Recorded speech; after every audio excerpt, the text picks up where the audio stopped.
Yo creo que el principal cambio fue entender que el diseño de servicio no era solo sobre mejorar el servicio y la experiencia del cliente. Para hacerlo era necesario comprender cómo cambiar la organización. La transformación, que cuesta mucho y es mucho más difícil de hacerlo, es la transformación adentro de la organización. Y eso para mí es un cambio importante que veo mucho en los proyectos que están tratando de resolver esa situación. Hola, ¿cómo estás? Soy Martín Pizerno y te doy la bienvenida a un nuevo episodio de Digital Experience by Soho, un podcast sobre la madurez digital de las organizaciones. ¿De qué se trata Digital Experience? Es un espacio para conversar sobre cómo lograr que el diseño impacte significativamente en las organizaciones y sus usuarios. Hablamos ustedes, gerentes, líderes e integrantes de equipos digitales de alto desempeño. Antes de empezar, si te gusta este podcast, te puedes suscribir y activar las notificaciones para no perderte ningún episodio. Comencemos. El día de hoy tenemos a Luis Alt y vamos a conversar sobre el Service Design o diseño de servicio, que es una disciplina que está revolucionando las empresas en Latinoamérica. Y la idea va a ser charlar sobre cómo el Service Design nos permite apalancar esta revolución y lograr resultados que de otra manera sería difícil o arduo lograr. Luis, ¿cómo estás? Bienvenido. Hola Martín, muy bien, muchas gracias por invitarme. Un gusto estar acá.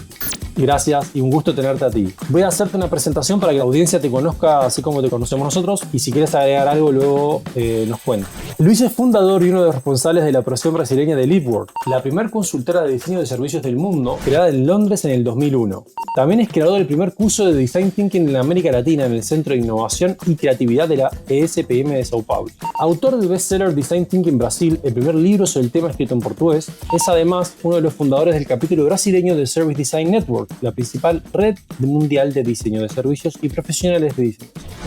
Desde el 2017, miembro del jurado principal del Premio Mundial de Diseño de Servicios, el Service Design Award, también de la misma fundación. Y como si fuera poco, es profesor, autor y orador sobre innovación, diseño, experiencia del cliente y del empleado y métricas de servicio. ¿Algo más, Luis, haces? ¿También tocas el banjo, bailás tap?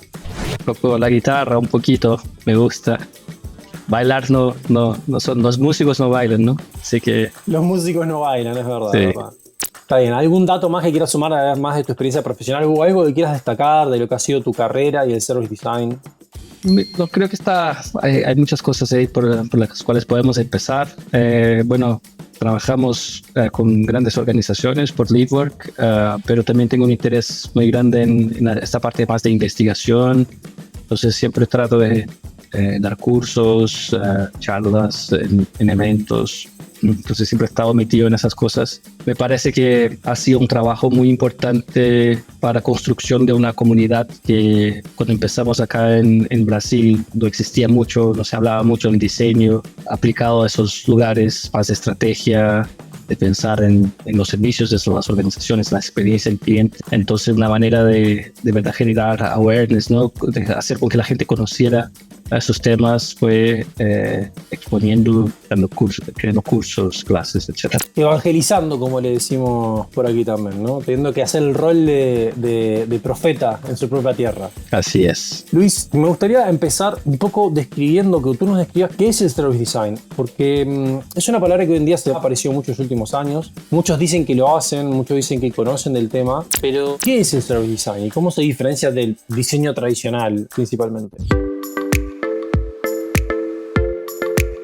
Yo diría que esa idea de aplicar el abordaje del diseño a soluciones de servicio, como lo explico yo, para pensar en cómo las organizaciones se van a relacionar con sus clientes. Empezó eso en los años 90 en Alemania, de manera académica, en la Universidad de KIST, en Colonia. Y después, en 2001, empezamos nosotros con LeapWork. Yo no estaba ahí todavía, pero empezamos con la idea de explorar un poco esos caminos y esas herramientas que hasta entonces se utilizaban con mucho éxito para pensar en objetos, aplicarlas a procesos, aplicarlas a estructuras y a una relación que se establece principalmente con el pasar del tiempo. Entonces el diseño llega mucho con esa idea de pensar en lo que viene a continuación, ¿no? Entonces tengo una situación actual que la quiero cambiar, quiero pensar en algo nuevo que pueda hacer. Y ahí existe una gama de herramientas que tienen como base la empatía, la colaboración y la experimentación, principalmente como una idea de que van a traer mejores resultados. Entonces, el acto de diseñar utilizando la empatía, colaboración y experimentación, pero pensando en el diseño de servicios, en estas relaciones que se establecen. Qué potente y qué bien resumido, como lo dice Luis. En realidad lo que está planteando es la base del diseño centrado en la persona, ¿no? Que es la empatía, la colaboración y la iteración, finalmente, que es no hay ideas que van a estar perfectas. Y esto aplicado a servicios me pone a pensar justamente en el servicio la persona debería estar siempre en el centro, diciendo que muchas veces no lo está. Entonces, empatizar, y me imagino que ahora empatizar no solamente con el usuario, como estamos normalmente acostumbrados en el mundo digital, ¿no? Ese que tenés que empatizar con tu usuario, con tu cliente. Acá también tenés que empatizar probablemente mucho más también con el colaborador, con la persona que tiene que entregar el servicio, ¿no? Ahora no hay tanto una pantalla, o por más que pueda estar mediado por una pantalla. Entonces ahí empieza también a complejizarse más el asunto, ¿no? Como que tenemos que empatizar con más personas y con diferentes puntos de vista. Y con diferentes funciones adentro de una organización, que tienen intereses distintos, que muchas veces no se hablan, no están conectadas. Romper un poco esos hilos de las organizaciones para asegurar que la experiencia del cliente sea la mejor posible. Porque sí es sobre comprender y llegar a una respuesta, a una solución que sea interesante para las personas que se van a beneficiar del servicio, pero también es muy importante comprender a la organización que está proponiendo el servicio, ¿no? Porque tengo que proponer una solución que esté dentro de las capacidades de la organización, que se pueda implementar de acuerdo a cómo la organización está estructurada. Entonces, hacer un proyecto para una marca A es muy distinto a hacerlo para una marca B, porque la cultura organizacional es distinta, los objetivos son distintos, las estructuras, los procesos, todo es distinto, los incentivos. Entonces es un poco estar ahí en la mitad de cancha tratando de ordenar los dos lados, ¿no? Asegurar que sean cosas relevantes y significativas y buenas para las personas que van a utilizarlas, pero también que genere buenos resultados para las organizaciones. De las pocas veces que me ha tocado estar en algún proyecto que no es de diseño de servicios, pero que llega a ser algo similar, cercano a ese nivel de complejidad, creo que es donde más he priorizado mis habilidades más como mediador y negociador, más que como diseñador, ¿no? Ahí es donde se vio más mi capacidad de mediar y ser como decimos, este facilitador, este concepto del diseñador como facilitador. Nunca lo vi más que cuando tenés que estar en esas situaciones, que es como de tener que ser el intermediador entre áreas que de repente están peleadas, que no se quieren pasar datos, que de repente tienen objetivos diferentes, que tienen métricas diferentes y que están en contraposición y que se ven a veces como enemigos, entre comillas, para los que no nos pueden ver, porque no es que sean enemigos, pero al competir internamente muchas veces se siente así. Estoy de acuerdo, es una parte importante del trabajo que se hace, pero con todo esto del design thinking, human-centered design y el propio service design, que trae un poco esa idea de la facilitación, ¿no? de juntar puntos de vista y hacer con que la gente de verdad llegue a un lugar común de interés y que sea bueno para las personas. Creo que también se generó un poco los diseñadores, estos nuevos diseñadores, se puede decir así, se alejaron un poco del lugar en que los diseñadores son muy los dueños de las ideas, ¿no? Los que piensan y como esos genios que en Brasil se dice los designers, ¿no? Que se creen designers. Sería en portugués designers, pero es como lo mismo. Pero igual yo creo que el movimiento fue muy hacia el otro lado también a veces, porque yo creo que también no es solo sobre facilitar y moderar y juntar las ideas de los demás.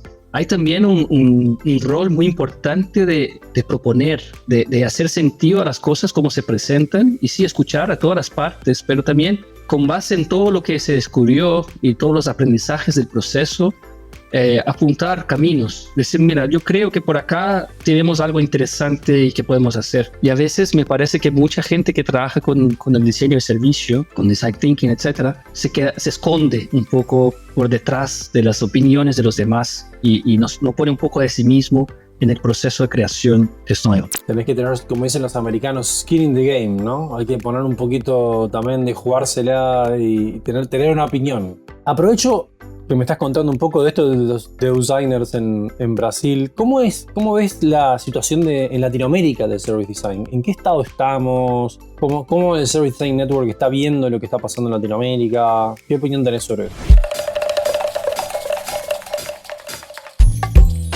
Difícil contestar. Yo creo que culturalmente nosotros acá en esta región del mundo miramos hacia, yo diría que incluso más hacia Estados Unidos que hacia Europa y tratamos de copiar muchas cosas. Entonces ahí está un desafío importante porque muchas veces cuando estamos trabajando en un proyecto y empezamos a hacer una búsqueda por inspiraciones y por buenas referencias que podemos utilizar en los proyectos y nos encontramos con cosas que están más adelante, más avanzadas, ¿no? Y yo creo que mucha gente en las propias organizaciones hace eso, de mirar lo que está sucediendo afuera y nada más copiar, que es muy fácil. Entonces, acá se ve mucho una resistencia muchas veces a las ideas nuevas, porque yo he escuchado muchas veces en reuniones de trabajo, de proyecto, que me preguntan, bueno, pero ¿quién ya ha hecho eso?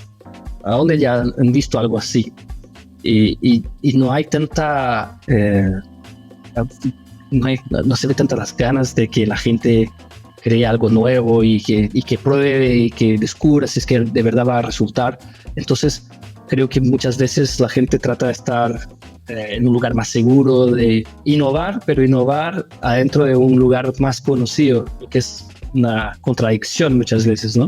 Y solo una cosita adicional, yo creo que también hay otro punto muy importante en esta región, que es la escasez o la falta de recursos. Entonces, tenemos que considerar contextos organizacionales que muchas veces no tienen capacidad de inversión, un público que muchas veces tampoco está ahí tan dispuesto a hacer una inversión o a probar cosas nuevas. Y eso trae una complejidad para el proyecto que es distinta a los mercados más desarrollados, yo diría. Es una situación compleja la que estás diciendo, porque finalmente la aversión al riesgo trae unas dificultades bastante altas para este tipo de proyectos donde, como bien decís vos, lo que estamos queriendo es construir algo nuevo, pero no necesariamente copiarlo, porque copiarlo de nada nos va a servir, porque no podemos copiar la situación de contexto donde sucedió todo eso. Entonces, ¿y qué industrias vos te parece que en Latinoamérica o en Brasil, porque como Estados Unidos que has visto tu experiencia, son las más propensas o que tienen menos aversión al riesgo como para, y pueden por lo tanto verse más beneficiadas de disciplinas, de enfoques, de proyectos? No sé, las que tienen menos, yo creo que todas las grandes organizaciones, cuando uno tiene mucho a perder, tiene más aversión al riesgo, ¿no? Entonces cuando estamos trabajando ahí, yo te pondría más, en vez de hablar de un sector, hablar de un estagio de una organización. Entonces quizás las organizaciones están en un lugar en el que están dispuestas a asumir más riesgo porque muchas cosas por desarrollar. Están buscando todavía una fórmula que le resulte, mientras que las grandes organizaciones tienen más aversión porque de alguna manera ya conquistaron mucho, tienen mucho a perder, entonces no pueden invertir en todas las situaciones o en todas las soluciones que se presentan. Pero yo creo que quizás el sector financiero es un sector que ha sido muy, por haber sido muy atacado por las startups, porque es un lugar donde hay mucha plata, ¿no? También es un sector que ha invertido mucho en proyectos de innovación. Se ve mucho que se trata mucho de hacer cosas distintas. Y también es una contradicción acá, porque también es uno de los sectores en el que la seguridad, de alguna manera, o no tomar riesgos es importante, ¿no? Para asegurar que la gente tenga la protección necesaria. Entonces, bueno, acá yo diría que en Brasil nosotros trabajamos mucho con el sector financiero, con bancos, con empresas de seguro, con financieras de manera general. Y yo creo que el sector de salud también se ha logrado transformar mucho, lo que de alguna manera representa una menor aversión al riesgo. Yo creo que esa es una tendencia que también hemos visto en el mundo digital y de transformación digital, ¿no? Que estos son los sectores que más han querido avanzar en esto. Recién me ponía a pensar, y justamente qué casualidad que finalmente tipo de empresas cuyo core business es la gestión del riesgo, sean las que estén dispuestos a arriesgarse, ¿no? Como que de repente sí lo tienen medido y saben que lo pueden tomar, ¿no? Entonces, las otras que no saben cómo gestionar el riesgo, entonces no se quieren arriesgar. Es un riesgo controlado, ¿no? Es un riesgo controlado para ellos. Ahora, pensando en estas otras transformaciones que están pasando, ¿no? Porque esto es yo creo que el Service Design, corregime si me equivoco, pero yo lo veo como una transformación desde el diseño centrado en la persona, ¿no? Como la necesidad de que esta estrategia de negocios, que es el client-centric o el centrado en el cliente, cómo la empoderamos y la potenciamos. Pero también está como todo esto de la transformación digital, la automatización, todo eso estamos yendo en paralelo. ¿El Service Design nos sirve como para conectar esas dos cosas? ¿Cómo conecta el Service Design con esas dos transformaciones? Porque muchas veces son vistas en contraposición. Porque la automatización muchas veces lleva a tener una peor experiencia, no una mejor experiencia del cliente.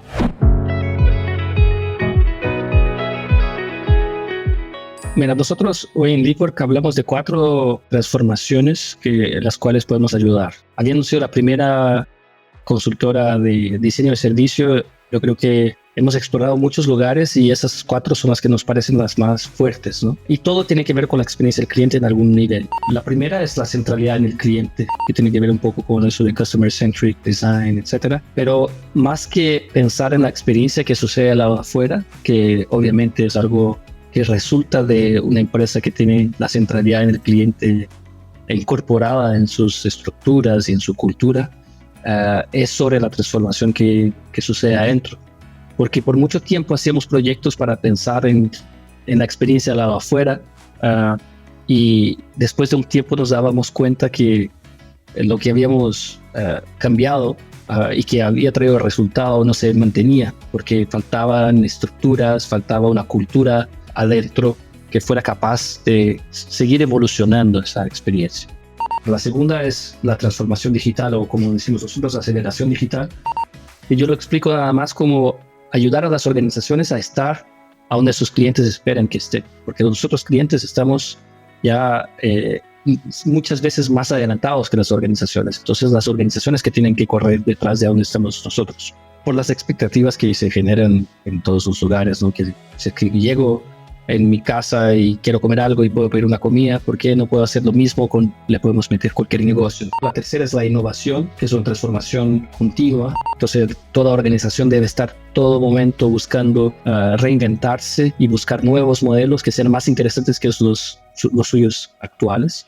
Y la última, que tiene que ver con un contexto más amplio, que es lo que llamamos de futuros sostenibles, que tiene un poco que ver con ayudar a las organizaciones a estar más adecuadas en cómo generan impacto, y que ese impacto sea positivo y no negativo, como suele ser hoy en las organizaciones. Entonces, como eso todo está conectado, yo diría que todo está conectado porque de alguna manera está conectado al cliente y a los resultados de las organizaciones. Si traemos la visión del cliente, todas esas transformaciones se hacen más fáciles.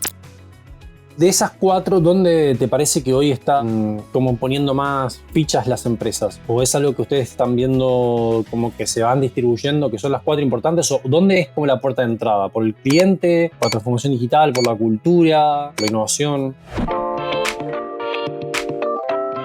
Yo creo que la más importante para las organizaciones es la transformación digital todavía.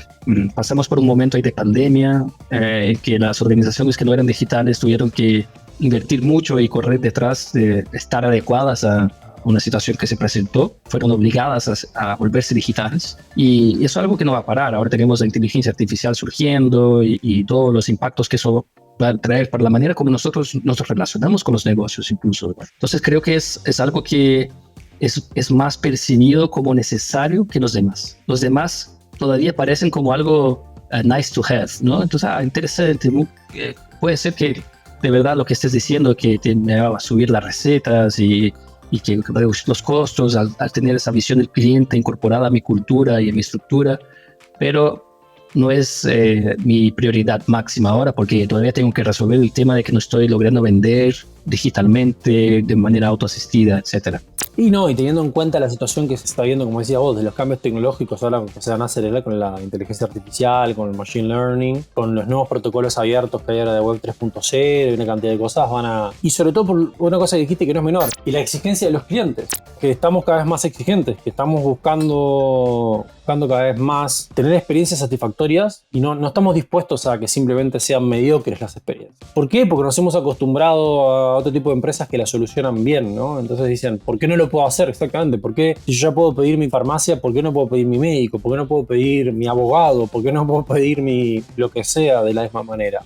Al final es porque, claro, estas corporaciones gigantes han invertido mucho en esto para que eso suceda y no es que es tan sencillo de lograrlo. Parecería que fuera magia y rápido, pero requirió mucho trabajo y esfuerzo. Ahí hay un punto que para nosotros en el mundo de UX siempre lo hablamos y lo comentamos, que es la empatía, la investigación de usuarios, el testeo continuo. ¿Cómo se ve la aplicación de esto en el diseño de ahora de servicios? Porque, claro, crear una interfaz gráfica es hacer un prototipo, puedo hacerlo en papel, puedo hacerlo en un mockup, puedo hacerlo hasta en frontend, pero ¿cómo hago un prototipo de un servicio? Me imagino un desafío bastante grande.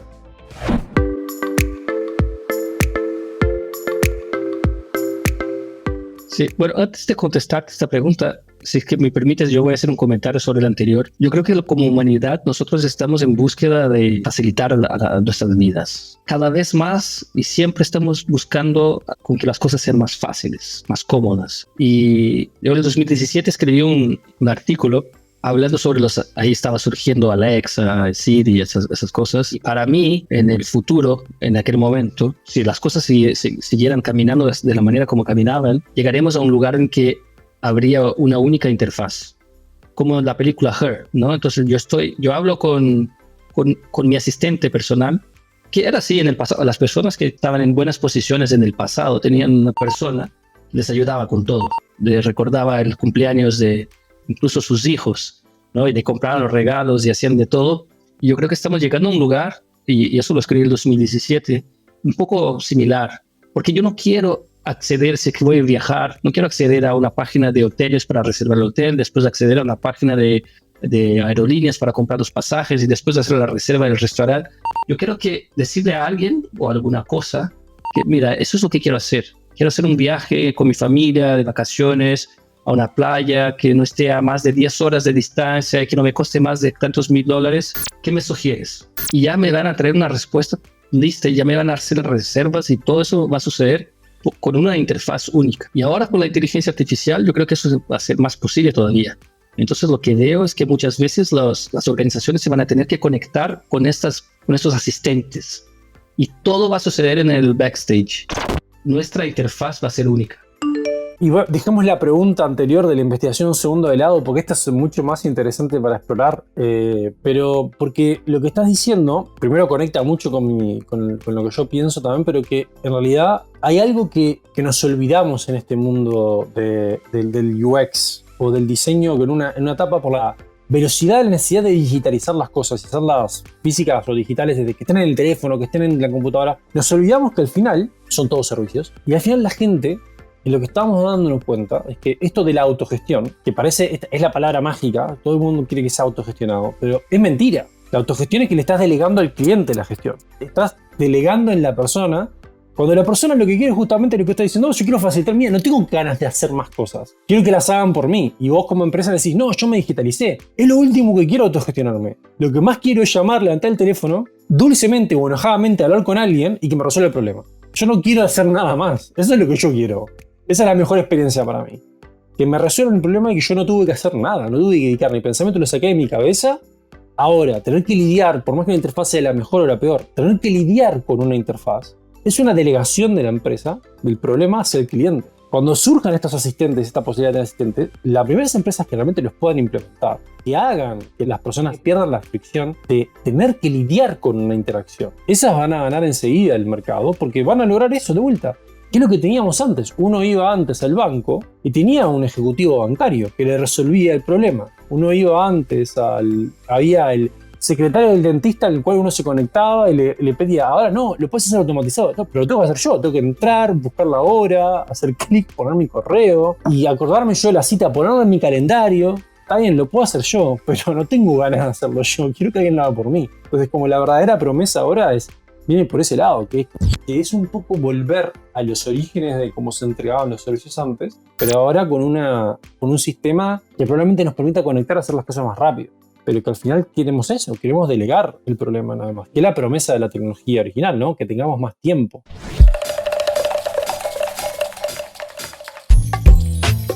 Tenemos que llegar a lo que es el valor principal que la organización está proponiendo, ¿no? Cuando yo voy a viajar en avión, por ejemplo, entre el viaje, entre salir de un lugar y llegar al otro lugar, que es mi objetivo, tengo que hacer tantas cosas. Tengo que encontrar la fecha, encontrar el pasaje. Ahí cuando llego al aeropuerto tengo que dejar mis maletas y pasar por seguridad y después esperar y mostrar mi billete para entrar al avión. Hay muchas cosas. Imagina un futuro en el que nada más uno llega al aeropuerto, sale caminando directamente, entra al avión, se sienta y ahí llega a su destino. Bueno, no sé, quizás ni siquiera sean aviones que nos lleven, pero bueno, ya estamos yendo demasiado lejos. Pero un poco esa idea de hay cosas que estamos poniendo, adicionando a la experiencia del cliente porque son necesarias para nosotros como organización, pero que la verdad no son necesarias desde el punto de vista de quien está utilizando el servicio. Y muchas veces las organizaciones lo que están haciendo es tratar de mejorar esas transacciones y hacerlas lo mejor posible, lo que está bien. O sea, ¿cómo hago con que comprar un pasaje sea lo más fácil posible y encontrar las fechas y seleccionar el lugar en el que se va a sentar, etcétera? Pero quizás sea sobre, bueno, ¿cómo ayuda a la gente a llegar con la menor cantidad de actividades, de pasos posibles? Y creo que esos asistentes de alguna manera van a solucionar o van a ayudar a solucionar algunos de esos problemas. Uno de nuestros clientes es una empresa de viajes acá en Chile. Y yo les pregunté un momento con la pandemia cómo les había ido, cómo habían sobrevivido. Y me dijo que lo que pasaba es que el verdadero negocio está en el tema de las empresas. Donde las empresas no hay alguien que vaya a entrar a una empresa y que te diga yo quiero y te haga la opción de las grandes empresas de quiero viajar de acá a acá y te seleccione todo y elija a la persona todo. No. Hay un servicio en el cual vos le decís, tengo que llevar a tales personas de tal lado, tal fecha para llegar a tal lado y quiero que sea un hotel 5 estrellas cerca de este lugar. Y hay un asistente de ventas corporativas que tiene que lograr que eso pase. Te va a dar el precio que salga, las mejores opciones, pero no te tuviste que encargar vos como empresa de los problemas. Hubo alguien que se encargó por ti. Entonces eso, y creo que lograr eso de manera masiva va a ser el verdadero como desafío que tenemos ahora como diseñadores. No tanto en seguir iterando sobre cuál es la mejor forma de entregar un botón, que es meritorio, ¿verdad? Y que agrega valor. Estamos agregando valor de manera como pequeña, en pequeños como gotitas, mientras que en el otro estamos transformando. Creo que ahí viene un desafío bastante grande desde la misma disciplina de diseño, de cómo los diseñadores mismos estamos encarándolos y cómo entregamos el valor. Ahora, que no nos estamos cuestionando desde los orígenes, cuál es el verdadero sentido de las cosas que hacemos, hacia dónde tenemos que dirigir. Pero ahí hay un punto interesante también que estamos hablando de las organizaciones que tienen que transformarse, pero que participan igual que están entrelazadas a otras organizaciones, ¿no? Entonces, como, por ejemplo, yo como una aerolínea hago con que los viajes y los pasajes sean más fáciles de ser comprados, solo para darte el ejemplo del escenario que estamos hablando acá, pero que un importante canal de ventas que yo tengo son las propias agencias y ya no sean necesarias. Y muchas organizaciones a veces están atrapadas en esos lugares de que no quieren quitarle algo a otras organizaciones, y por eso llegan a veces nuevas organizaciones sin ningún compromiso, sin ninguna conexión, necesidad, y ya están dispuestos a romperlo todo. Y ahí yo creo que te responde solo a la pregunta que te hice antes, porque finalmente todo eso sin hacer una investigación, sin poder validar cosas, es imposible. Así que mi pregunta ahora es, ¿cómo ves teniendo en cuenta que también vos has tenido un rol muy activo en la comunidad, no solamente desde LeapWorks, sino desde la comunidad de diseño, y has sido jurado de premios, ¿cómo has visto, no? O si has visto un cambio en el tipo de proyectos, en el tipo de iniciativas que se presentan, que ganan? ¿Te parece que estamos logrando un nivel mayor de madurez? ¿La comunidad está logrando madurar, está logrando llevar, está logrando encontrarse con este tipo de problemas y plantearlo, ponerlo sobre la mesa? Yo creo que sí. Yo creo que el principal cambio fue entender que el diseño de servicio no era solo sobre mejorar el servicio y la experiencia del cliente, sino que para hacerlo era necesario comprender cómo cambiar la organización. La transformación, que cuesta mucho y es mucho más difícil de hacerlo, es la transformación adentro de la organización. Y eso para mí es un cambio importante que veo mucho en los proyectos que están tratando de alguna manera resolver esa situación. Y otro punto que yo creo que ya es parte de nuestro día a día es comprender todas las soluciones y los aparatos digitales de alguna manera como una parte de la solución de una manera más natural, ¿no? Porque a veces leíamos una aplicación, inicio, no, pero ¿por qué no es el mismo? Pero también necesita cosas que están afuera de la aplicación. Entonces, me parece que las cosas, los materiales que tenemos como diseñadores de servicios son esos canales, ¿no? Y como de alguna manera funcionan y ayudan a que una experiencia sea la mejor posible. Y comprender de qué manera que esos canales pueden ser utilizados naturalmente, de manera conjunta. Yo he visto una evolución en ese sentido. Me parece que está más bien resuelto toda la situación cuando se ve un Service Blueprint, que es una manera de visualizar a los servicios, ¿no? Y se ve cómo están integrados todos esos canales, más integrados. Ahí hay toda una discusión, ¿no? Sobre producto, servicio, canal. Por momentos me parece muy rica y por momentos me parece como un poco práctica, ¿no? Como que nos estamos superflua. Esa es la palabra, superflua. Es como superfluo. Estamos discutiendo sobre etimologías para poder ponernos a nosotros un nombre de repente. Bueno, yo soy el product designer, yo soy el channel designer, yo soy el channel manager, yo soy el product manager. ¿Y qué me importa? Que, o sea, obviamente importa porque tiene que ver con la estructura y responsabilidades, ¿no? Pero al final me gusta el concepto este de que son artefactos, ¿me explico? Son artefactos que son parte de la construcción de la experiencia. Es un artefacto que es una pieza de dentro de la construcción. Será una pieza que permitirá una comunicación bidireccional, unidireccional, de interacción, de no interacción, pero son piezas de artefactos que hacen que esta experiencia total se pueda construir, ¿no? A mí me gusta como intentar llegar a, siendo que eso puede ser romperle de repente las estructuras a algunas personas, pero ¿cómo simplificamos esto? Porque a veces al buscar meterle tanto lenguaje y hacerlo también en inglés, como que alejamos a mucha gente. Al final de cuentas tenemos que acercar a la disciplina a la gente, tenemos que acercar a este pensamiento. Entonces como que todos esos para mí son de vuelta volver a jugar el juego que vos decías que era el programa al principio. Al final son dibujar silos. Ahora son silos invisibles, porque no son silos, pero son silos de definición. Es decir, eso es un canal. No, porque este es el producto, no es el canal. Pero es el producto dentro del canal que es la app, que es el teléfono. Entonces, como que, ¿dónde empezás a diferenciarlo? Y al final nos estamos embretando en una camisa de 11 varas porque nosotros mismos no tenemos claro lo que queremos decir a veces. Como que esa parte me parece súper potente de cómo tenemos que nosotros hacernos cargo de ese tema. Pero es muy complejo porque nosotros no tenemos y yo creo que tampoco queremos tener estándares, ¿no? Entonces, lo que siempre digo a nuestros diseñadores es que, mira, la manera como la gente en la organización para la cual estamos trabajando llame a las cosas, no las cambien, no lleguen queriendo enseñar a la gente cómo llamar a las cosas. Utilicen lo que ya está funcionando para la organización y construyan sobre eso, ¿no? Lo que me parece muy importante. Yo te confieso que muchas veces también me meto en esas discusiones sobre las nomenclaturas y sobre, por ejemplo, una que ya me he metido un par de veces que supuestamente no se diseñan experiencias, ¿no? Se diseñan las condiciones para que las experiencias sucedan, porque la experiencia es única de cada persona. Entonces yo lo que estoy proponiendo acá es una estructura con procesos, con los canales que funcionan de una determinada manera, que me imagino que van a funcionar de una determinada manera, pero tú vas a elegir si quieres contratar por la aplicación, personalmente en una tienda, etcétera, un determinado servicio. Entonces la experiencia es única de cada persona. Y yo creo que entonces yo me quedo dividido porque a veces entiendo la importancia de discutir el nombre de las cosas, porque cuando logramos estar de acuerdo con relación a cómo llamar a algo es más fácil, ¿no? Que construyamos más cosas. Pero también en el mercado está lleno de gente que todo el tiempo quiere crear algo nuevo, que la verdad no es nuevo, es un nuevo nombre, algo que ya existe con un pequeño cambio que más confunde, y ahí estoy de acuerdo contigo, más confunde que ayuda.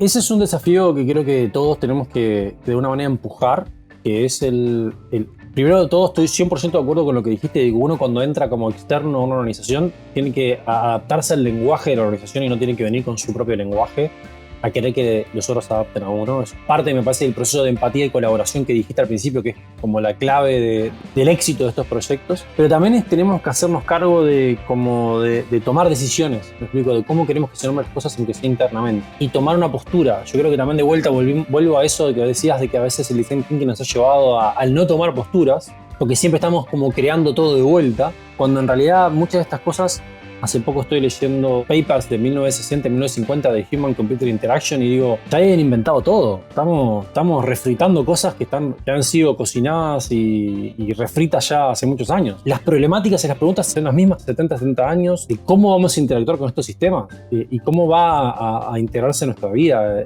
esta capa que nos permite hacer más cosas que antes, básicamente.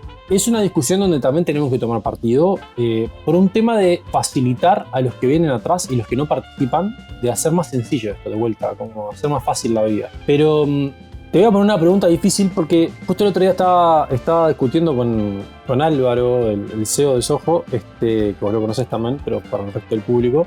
Si la inteligencia artificial fue como un pensamiento de la ducha, ¿no? Hace 3 años hablábamos del blockchain y el blockchain iba a cambiar el mundo.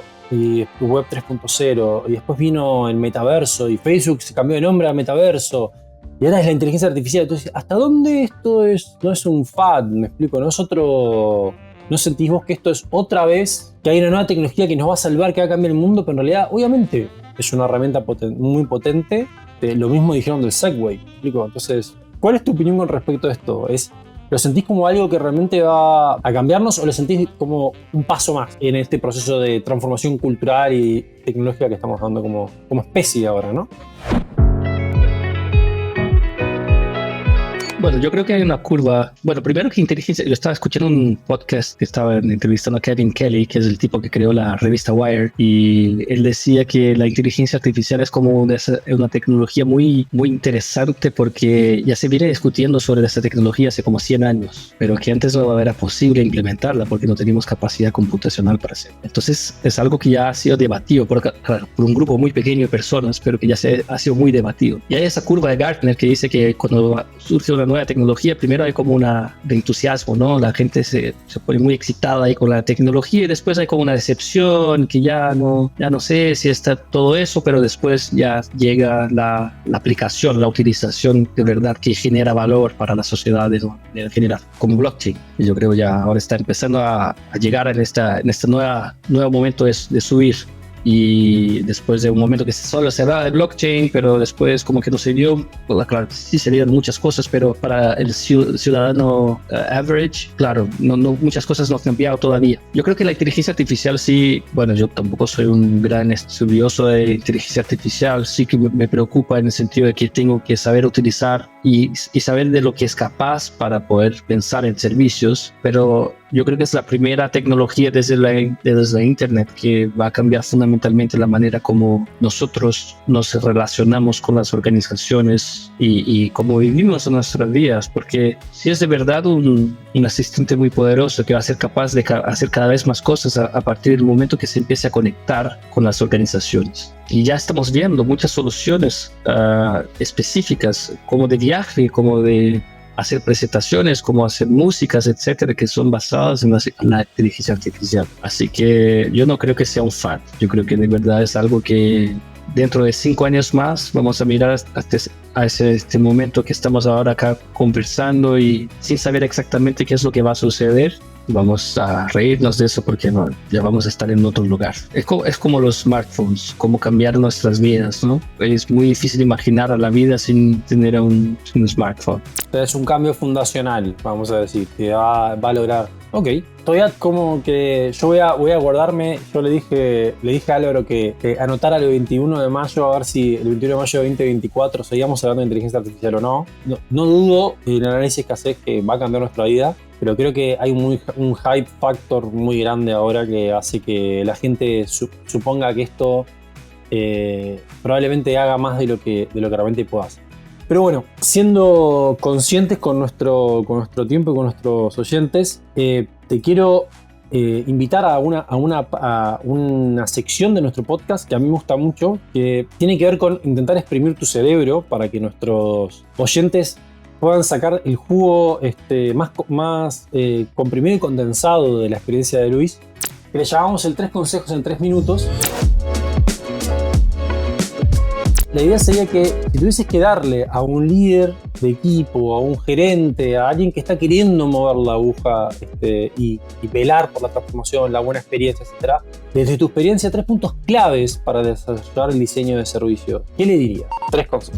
Creo que lo primero es la obsesión por el cliente. Tratar de comprender al máximo los diferentes tipos de clientes, cuáles son sus necesidades, cuáles son sus prioridades, lo que valoran, cómo es su viaje, ¿no? Su journey actual con la organización. Entonces, es tratar al máximo de estar conectado de manera muy profunda con el cliente. El segundo, yo creo que tiene que ver con construir relaciones, buenas relaciones en el trabajo, en el día a día, equilibradas. Muchas veces tratando de dar el ejemplo, pero también haciendo las conversaciones que son difíciles muchas veces. Y no sé, yo creo que cada vez más es importante que nosotros pasamos tanto tiempo en el trabajo, que es importante que sea bueno, ¿no? Que se pase bien. Entonces, trabajar en ese aspecto más cultural sería mi segundo consejo. Y el tercero, yo creo que no parar de aprender nunca, que es como un cliché, ¿no? Pero mira, si es que nos quedamos... Es como innovar, ¿no? Pero personalmente, y estar todo el tiempo buscando innovarse también y renovarse y estar conectado a las cosas que están sucediendo, y muchas veces algunas no van a resultar en nada, pero estar abierto a las posibilidades. Lo pensé ahora. Yo creo que si me preguntas eso de nuevo mañana, te voy a dar otras respuestas, ¿eh? tres otras cosas. Qué bueno, me gustó el concepto ese de innovarse. Un buen consejo. Luis, si la gente quisiera entrar en contacto contigo y preguntar o indagar más sobre service design, ¿qué canales te gustaría que elija, que le dejamos al público para que pueda contactar? Me pueden buscar, estoy en, Luis Salt, yo creo que es /Luis Salt, LinkedIn, estoy ahí, o en nuestra página liveworkstudio.com.br, la de Brasil, o .com, la global. Tengo también mi página personal, pero luissalt.com, ahí también pueden encontrar algunas informaciones. Buenísimo. Vamos a dejar todos esos links para que puedan buscarte en el caso de que sea necesario. Y bueno, llegamos al final del episodio, pero antes, si tienes comentarios o si te quieres poner en contacto con nosotros, puedes hacerlo en hola@soho.cl o seguirnos en nuestro LinkedIn en @sohogimante. Soy Martín Pizerno y agradezco a Delphi Sioane, Salva Luca y Juli Cabrera en el equipo de producción y a Fede Ferreira en la edición. Y recuerda, si te gusta este podcast, te puedes suscribir y activar las notificaciones para no perderte ningún episodio. Nos escuchamos en un nuevo Digital Experience. Hasta bien.